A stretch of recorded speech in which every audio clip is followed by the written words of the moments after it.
Благодарам, председателе. Внимателно го проследив обраќањето на почитуваната директорка. Прво морам да исправам еден факт. Универзалниот давател на услуги не е неликвиден само поради пандемијата, туку и поради еден друг фактор на кој што не му е ни време нито место, а беше организирана и анкетна расправа поради тоа. Понатаму би сакал да ја прашам зашто и покрај тоа што нема таква врска, владата на Република Македонија не дава мислење за овој правен субјект.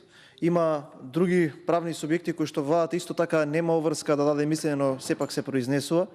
И она што би сакал да го прашам, има еден проблем кој што се појавува неколку години, особено за еден од надлежностите на агенцијата која што треба да го следи развитокот на самиот пазар.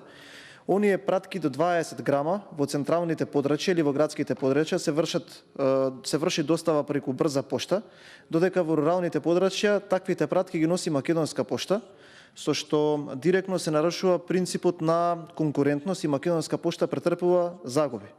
Какви насоки и какви действија и активности има превземено Агенцијата за пошти во однос на таа појава? Благодарам.